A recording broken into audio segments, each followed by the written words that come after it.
Warahmatullahi wabarakatuh. Perkenalkan, nama saya Muhammad Sultan Fauzi dari Fakultas Teknik Informatika. Di sini saya akan mendemonstrasikan aplikasi sistem pakar diagnosa kerusakan airlock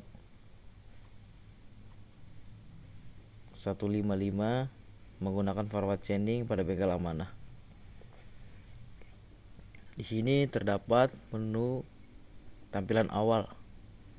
Di sini ada dua menu tampilan awal, yaitu tampilan masuk dan tampilan daftar. Apabila ingin masuk ke aplikasi ini, kita harus daftar terlebih dahulu. Di sini kita bisa mendaftar nama Dewo, email dewo123, dan password 123. Nah, di sini kita sudah berhasil melakukan registrasi. Kita klik OK. Lalu kita di sini login.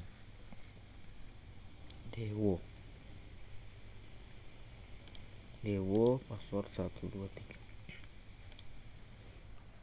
Nah, di sini adalah tampilan setelah kita melakukan login, yaitu kita memasukkan nomor kendaraan seperti B4134 BVB, lalu kita klik tambah. Berhasil mengisi data kendaraan, lalu kita klik OK. Nah, di sini tampilan awal dari diagnosa. Jika tombol ya mengalami gejala tersebut pada sepeda motor Anda, apabila tidak merasa gejala tersebut, maka Anda bisa menekan tombol tidak. Di sini pertanyaannya, apakah motor susah dihidupkan? Ya. Apakah tenaga yang dihasilkan lemah? Ya. Apakah oli cepat habis? Ya. Apakah suara mesin kasar? Ya. Apa bukaan gas tersendat-sendat? Ya. Apakah busi cepat mati? Ya. Apakah lampu speedometer mati? Tidak. Apakah sensor pada speedometer mati? Tidak. Apakah jam digital pada sensor speedometer mati? Kita pilih tidak. Apakah tidak ada bunyi dihidupkan dengan electric starter? Kita pilih tidak. Apakah suara kasar pada dinamo starter? Kita pilih tidak. Apakah dinamo starter panas? Tidak. Apakah bunyi kasar pada bak CVT? Kita pilih ya. Apakah akselerasi lambat? Iya. Apakah getaran yang terlalu kuat pada CVT? Iya. Nah, di sini adalah menu di mana kita telah melakukan diagnosa. Di sini adalah menu kerusakan sepeda motor Anda. Di sini terdapat nama, yaitu nama Dewo, dan nomor kendaraannya seperti B4134 BVB. Di sini kita bisa melihat kerusakan apa saja yang terjadi pada motor Dewo, yaitu kerusakan piston, kerusakan klep, kerusakan CVT. Nah, di sini tidak hanya menampilkan kerusakannya, di sini juga akan menampilkan solusi dari kerusakan tersebut. Untuk kerusakan piston, yaitu ada ganti piston, perbaiki atau ganti silinder, atau ganti ring piston. Sementara untuk klep terdapat solusinya, itu bersihkan klep dan kedudukannya, dan juga ganti klep, ganti pegas klep, dan lakukan pengaturan celah klep jika klep tidak sesuai dengan spesifikasi. Nah, di sini juga kerusakan CVT terdapat solusinya, yaitu kerusakan pada roller, kerusakan pada kopling CVT. Di sini kita juga bisa menampilkan hasil cetak dari kerusakan sepeda motor. Kita pilih cetak. Untuk previewnya seperti ini, kita pilih cancel. Nah, di sini adalah hasil diagnosa. Hasil diagnosa ini terjadi apabila kita telah melakukan diagnosa kerusakan sepeda motor. Contohnya tadi Dewo dengan nomor kendaraannya ini. Nah, di sini juga terdapat kerusakannya, infonya, dan solusinya. Kerusakannya itu piston, infonya itu terdiagnosa bahwa kerusakan pada piston, dan beserta juga solusinya. Untuk klep juga seperti itu, terdapat diagnosa bahwa ada kerusakan pada klep dan solusinya. Untuk CVT juga seperti itu. Nah, di sini juga ada mengetahui mekanik, yaitu nama Oji, dan untuk itunya pada bagian sisi kanan terdapat admin. Oke. Di sini kita pilih back, kita logout. Nah, di sini kita akan masuk sebagai admin. Kita pilih admin, kita pilih oke. Nah, ini adalah tampilan awal dari semua menu yang ada di aplikasi ini, yaitu ada data history, data user, data kerusakan, data gejala, maupun data solusi. Apa yang dimaksud dengan data history? Data history itu kita bisa melihat bahwa nama kendaraan apa saja yang telah tercetak di database pada aplikasi ini. Contohnya kita bisa melihat yang paling terakhir Dewo, yang dimana tadi kita telah melakukan diagnosa, yaitu terjadi kerusakan piston, klep, dan CVT. Kita pilih cetak untuk menampilkan dua data history ini.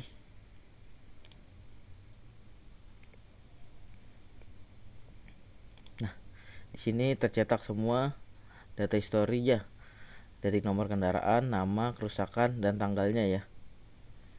Oke, kita back. Untuk di data history juga kita bisa melihat bahwa apa saja sih yang terjadi kerusakan pada motor-motor yang telah didiagnosa. Seperti kita ingin mencari piston. Nah, di sini kita bisa melihat, wah, ada 10 data kerusakan yang ditemukan terkait dengan data kerusakan piston. Lalu kita pilih lagi, misalkan klep. Untuk klep di sini ditemukan 8 data kerusakan. Dan kita bisa mengecek CVT. Nah, pada bagian kerusakan CVT ini terdapat 6 data kerusakan. Lalu di sini kita akan masuk ke data user. Data user ini adalah tampilan di mana para user telah melakukan registrasi, di mana ini akan tersimpan di data user. Apakah di sini kita bisa menghapus? Bisa. Kita ingin menghapus Farhan. Oke, kita pilih hapus. Berhasil. Untuk mengubah juga kita bisa, misalkan Dewo, kita ingin mengubah emailnya. Di sini kan Dewo 123, kita ingin mengganti menjadi 333. Kita klik ubah. Data user berhasil diubah. Apa kita lihat, wah, di sini data email Dewo berubah ya menjadi 33 dari sebelumnya Dewo 123. Kita masuk ke data kerusakan. Nah, di sini pada tabel data kerusakan terdapat 5 data kerusakan, yaitu kerusakan piston, kerusakan pada klep, kerusakan pada speedometer, kerusakan pada electric starter, kerusakan pada CVT. Di sini apabila kita ingin mencetaknya juga bisa ya. Kita klik cetak.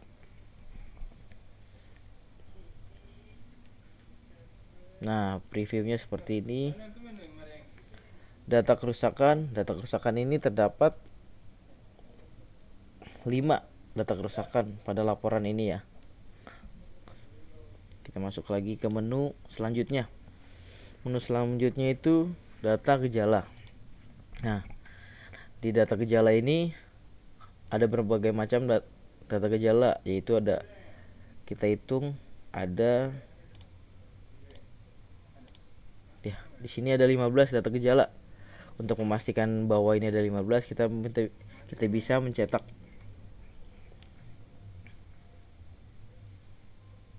Di sini kita bisa melihat bahwa data gejalanya ada 15 ya. Nah, untuk yang terakhir data solusi. Data solusi ini kita dapat melihat ataupun mengubah solusi dari kerusakan yang ada. Yaitu ada kerusakan pada piston, kerusakan pada klep, kerusakan pada speedometer, kerusakan pada electrostator, dan kerusakan pada CVT. Dimana apabila kita ingin melihat semuanya, kita bisa klik cetak. Nah, ini adalah tampilan dari data solusi, di mana ada nomor kendaraan, ada nomor kerusakan, dan solusinya. Di sini kita melihat apa saja sih solusi dari data kerusakan pada piston. Ganti piston yang rusak. Jika mengalami kerusakan yang tidak dapat diperbaiki, maka pergantian piston mungkin perlu dilakukan. Perbaiki atau ganti silinder. Jika dinding silinder juga mengalami kerusakan, ada mungkin perlu melakukan bore up atau mengganti silinder. Sedangkan pada ganti ring piston yang haus atau rusak perlu diganti untuk memastikan kompresi dan pelumasan yang baik. Pada kerusakan pada klep, bersihkan klep dan kedudukannya. Jika ada kerusakan dudukan motor kotor atau tertutup karbon. Dan juga di sini ada kerusakan pada speedometer, cek kabel sambungan dan sebagainya. Pada kerusakan pada electric starter, di sini juga kita bisa melihat solusinya, itu periksa konektor, lalu periksa solenoid starter, dan yang terakhir data kerusakan pada CVT. Nah, di sini juga kita bisa melihat kerusakan pada roller CVT. Apabila roller CVT-nya rusak, haus ataupun sudah mencapai umur pakainya, maka akan terasa vibrasi atau getaran pada putaran bawah. Selain itu, tenaga putaran menjadi tidak maksimal dan akselerasi pada putaran seperti tertahan. Kerusakan pada kopling CVT, ketika mangkok kopling mengalami permasalahan, maka gejala yang mungkin timbul adalah ketika dijalankan pada putaran bawah atau atas tersendat. Nah, sekian dari saya kiri. Wassalamualaikum warahmatullahi wabarakatuh.